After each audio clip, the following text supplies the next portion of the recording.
ఎన్నికల్లో అక్రమాలు చోటు చేసుకోవడం ఇవాళ కొత్త కాదు. ఓటర్ల జాబితాలు తారుమారవుతాయి. అధికారంలో ఉన్న వారికి ప్రభుత్వ యంత్రాంగం ఊడిగం చేస్తుంది. తాను నియమించిన రాష్ట్ర ఎన్నికల కమిషనర్ నీలం సాహ్ని తనను ఆదుకోలేదని జగన్మోహన్ రెడ్డి ఆవేదన చెంది లాభం లేదు. నీవు నేర్పిన విద్యనే కదా నీరజాక్ష. జాతీయ స్థాయిలో కూడా ఓట్ల తొలగింపు వ్యవహారం ఇప్పుడు చర్చనీయాంశంగా మారింది. బీహార్ అసెంబ్లీకి త్వరలో జరగనున్న ఎన్నికలను పురస్కరించుకుని ఎన్నికల కమిషన్ అక్కడ 65 లక్షల ఓట్లను తొలగించిందని కాంగ్రెస్ అగ్రనేత రాహుల్ గాంధీ తీవ్ర స్థాయిలో ఆరోపించారు. ఈ ఆరోపణలకు బలం చేకూర్చే ఉదంతాలను ఇండియా కూటమి ముందుంచి వారి మద్దతు కూడగట్టడంలో రాహుల్ గాంధీ సఫలీకృతులయ్యారు. ఇండియా కూటమి ఎంపీలు ఢిల్లీలో ర్యాలీ కూడా నిర్వహించారు. చివరికి వివాదం సుప్రీం కోర్టుకు చేరింది.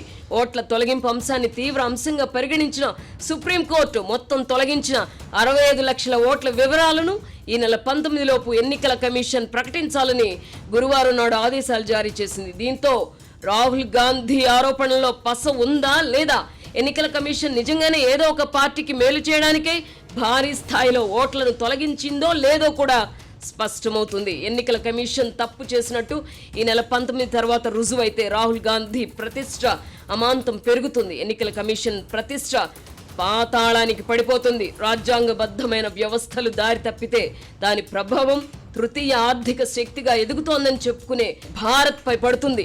ఎన్నికల వ్యవస్థ పట్ల ప్రజల్లో విశ్వాసం సన్నగిలితే దేశంలో అరాచక పరిస్థితులు నెలకొంటాయి.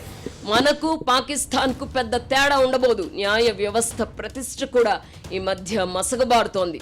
గురువారం నాటి ఆదేశాలతో న్యాయ వ్యవస్థపై ప్రజల్లో నమ్మకం పెరుగుతుంది. ఎన్నికల కమిషన్ నిజంగా తప్పు చేస్తే దాన్ని సరిదిద్దే బాధ్యత సర్వోన్నత న్యాయస్థానంపైనే ఉంటుంది. మిగతా వ్యవస్థలు పతనమైనప్పుడు న్యాయ వ్యవస్థపై ఆశలు పెట్టుకోవడంలో తప్పులేదుగా. బీహార్లో తొలగించిన 65 లక్షల ఓట్లు అక్కడి ఫలితాన్ని తారుమారు చేస్తాయి. తొలగింపునకు గురైన ఓటర్లందరూ అనర్హులే అయితే ఏ పేచీ ఉండదు. ఎన్నికల కమిషన్ను అభినందించవచ్చు. అలా కాకుండా ఏదైనా తెరకాసు జరిగి ఉంటే దాని ప్రభావం ఎన్డీఏ ప్రభుత్వంపై కూడా పడుతుంది. ప్రధానమంత్రి నరేంద్ర మోదీ ప్రభుత్వానికి సంబంధం ఉన్నా లేకపోయినా తప్పు జరిగి ఉంటే ప్రభుత్వమే ఒత్తిడి తెచ్చి ఎన్నికల కమిషన్తో తప్పు చేయించిందని ప్రజలు నిర్ధారణకు వస్తారు. అదే జరిగితే ఎన్డీఏ కూటమి ఎంతో కొంత మూల్యం చెల్లించుకోవాల్సి వస్తుంది. ఈ అంశంలోనూ తలదూర్చి జగన్మోహన్ రెడ్డి తన రాజకీయ అపరిపక్వతను మరోసారి చాటుకున్నారు. రాహుల్ గాంధీ ఏపీ గురించి మాట్లాడలేదని, రాహుల్, చంద్రబాబు, రేవంత్ రెడ్డి ముగ్గురు హాట్ లైన్లో ఉంటారని పొంతనలేని వ్యాఖ్యలు చేసి నవ్వుల పాలయ్యారు. మోదీ దయ కోసం పరితపిస్తున్న బేలతనంతో సోషల్ మీడియాలో విపరీతంగా ట్రోల్ అయ్యారు. తన మద్దతుదారులే తన రెస్క్యూకు రాని సంకట స్థితిలోకి జగన్ తనను తాను నెట్టుకున్నారు. రాజకీయ పార్టీలకు ఎన్నికల్లో జయాపజయాలు సహజం, తమకు ఓటమి ఉండకూడదు అని అధికారంలో ఉన్న ఏ పార్టీ అయినా భావించినప్పుడే అక్రమాలు, అరాచకాలకు తెరలేస్తుంది. తర్వాత కాలంలో అవే పార్టీలు బాధితులుగా మిగులుతాయి. ఒకప్పుడు కాంగ్రెస్ చేసిన తప్పులకు ఇప్పుడు ఫలితం అనుభవిస్తోంది. తరాలు మారినా చేసిన పాపం వెంటాడుతూనే ఉంటుంది. జాతీయ స్థాయిలో కాంగ్రెస్, ప్రాంతీయ స్థాయిలో జగన్మోహన్ రెడ్డి ఇందుకు సజీవ తార్కాణాలు.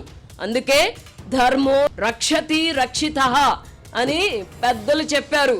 మాకు ఈ నీతులు శుద్ధులు అవసరం లేదని ఎవరైనా భావిస్తే ఇవాళ కాకపోయినా రేపైనా ఫలితం అనుభవించాల్సిందే.